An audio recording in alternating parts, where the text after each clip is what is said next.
Hello, and welcome to Tech Latest by Nikkei Asia, where we bring you the freshest updates from the technology sector in Asia. Every episode, one of our reporters from the region will be filling us in on the tech news on their radar, from semiconductors in China to space travel in Japan to startups in Indonesia. From Nikkei Asia's Tokyo headquarters, I'm Alice French. In this episode, my colleague Jada Nagumo is talking to Akito Tanaka, our chief business news correspondent in Singapore, about how Southeast Asia's startup ecosystem is weathering its first proper funding winter.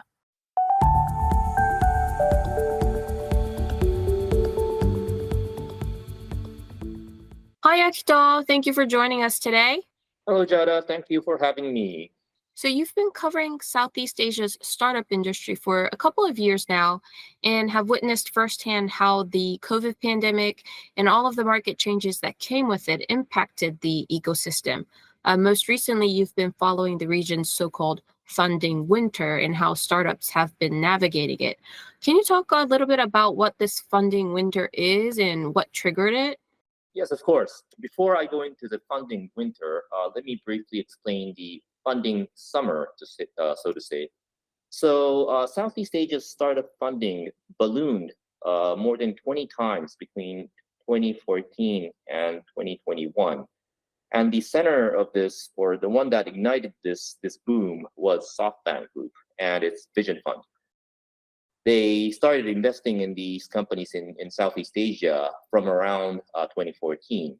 Now, the region always had a good potential for local tech companies to grow. It had a rapid digital transformation due to the very fast and wide penetration of smartphones. And of course, they have an expanding young population. And then Masayoshi Son, who's the founder of SoftBank Group, he was the first very prominent global investor to come into the region. Masa Son is the legendary investor behind global tech companies like Yahoo and China's Alibaba Group Holding. And the region suddenly attracted global attention as a promising startup hub. And other investors followed SoftBank and Masa Son, which became a huge boom.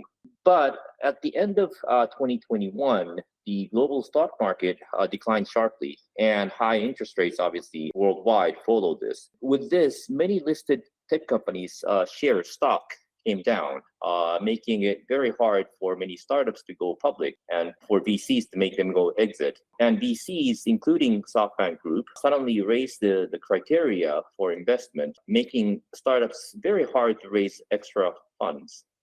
Now, startup investment in the first quarter of this year in Southeast Asia is at around the level of 2016, and this was before the Vision Fund was funded. And this is what we call the funding winter.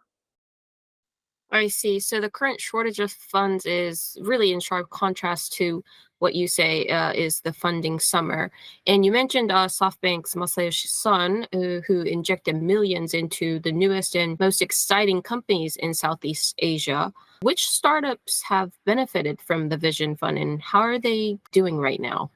Yes, so the first generation of Southeast Asian startups to receive investment from SoftBank Group is ride-hailing and food delivery giant Grab, which is based in Singapore, which I use it pretty much every day.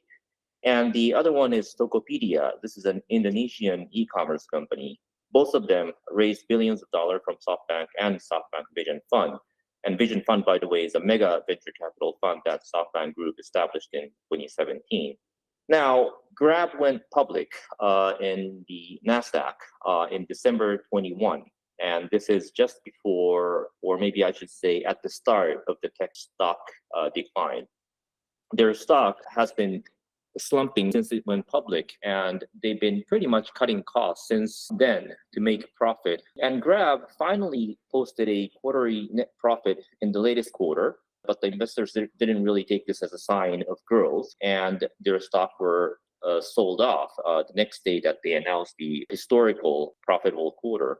And for Tokopedia, it merged with Grab's rival Gojek. Gojek is also based in Indonesia in 2021, and they created this entity called GoTo Group. And GoTo Group, again, went public in Indonesia, but it's pretty much the same story with Grab. Their stock price is very low. And in January this year, TikTok, owned by China's ByteDance, and again, this is a Vision Fund portfolio company, acquired 75% of Tokopedia's share in January this year. The one local VCs say that the Vision Fund's strategy was to sort of pick the winner and give them enough money and help them dominate the market. But as many other VCs followed the same strategy, and there was just too much money in the ecosystem in Southeast Asia, valuation of these startups skyrocketed, and they were using all this money to grow the market share, hoping that someday they will make profit. But before they actually made the profit, the fuel or the money itself that they were relying on dried up.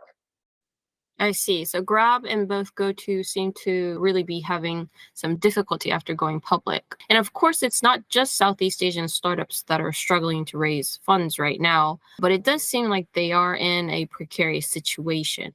Why is that, would you say? And what kind of shakeups might we see as a result? Yes, again, one expert says that Southeast Asian startups has been heavily skewed towards consumer service. Now, this is unlike Western companies such as in the US. For example, in the US, they have more lead in advanced cutting edge technologies.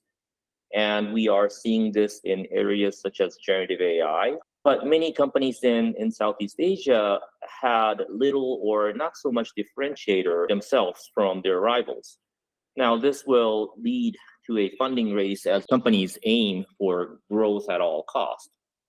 Now, what will happen from here will be quite interesting. And then again, another angel investor in the region are saying that we'll see more shutdowns of the startups and mergers of these startups as they are hard to survive by themselves, and down rounds. Down rounds are the venture funding scheme that the startups will have to raise their fund at a lower valuation that they did in the past. So basically the valuation of the company will come down, and they'll have to talk with their VCs and shareholders to do this, or else they might not survive.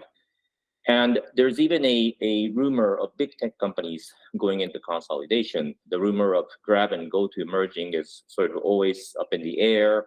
And most recently, Germany's Delivery Hero, which is the parent company of Foodpanda, this is again based in Singapore, they do food delivery, and they're the rival of Grab and Gojek. The Delivery Hero has been negotiating to divest Foodpanda's Southeast Asian business in selected market. But the German parent company announced I think it was in February, that this negotiation has failed. But basically, I would assume that there's going to be more consolidations, mergers, and potentially shutdowns. Wow. Okay. So it seems like we will witness a big transformation in the startup market due to those shakeups you mentioned. So where does all this kind of leave Southeast Asia's startup industry? Is there still excitement around it, or is its heydays already over, would you say? Okay, so I don't really want to say the heyday is over because I love the startup ecosystem in Southeast Asia. However, one thing that is different from US or elsewhere is that this is really the first funding winter in that Southeast Asian startup ecosystem is experiencing.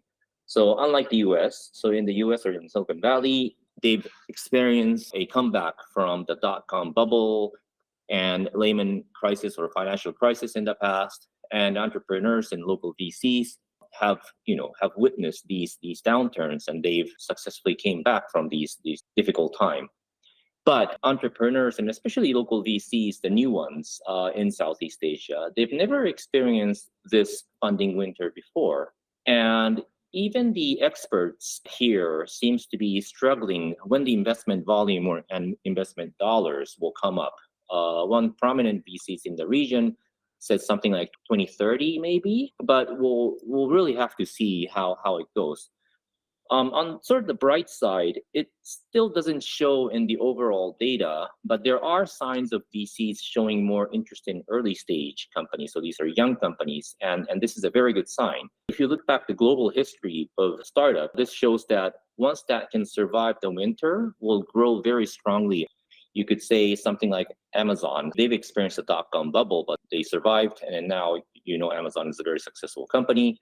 Same things apply to Google. They had a hard time raising fund right after the bubble burst, but then they found a very profitable service called search ads. Now they're the king of internet.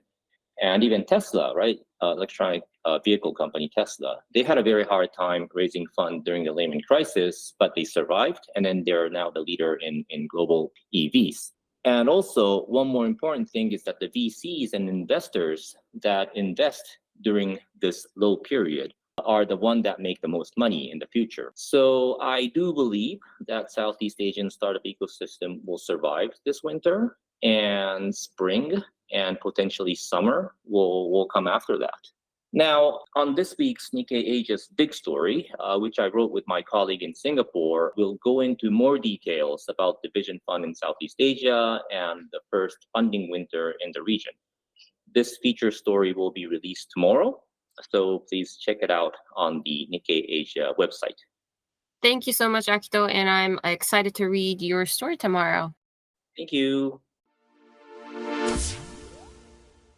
That's all for this episode.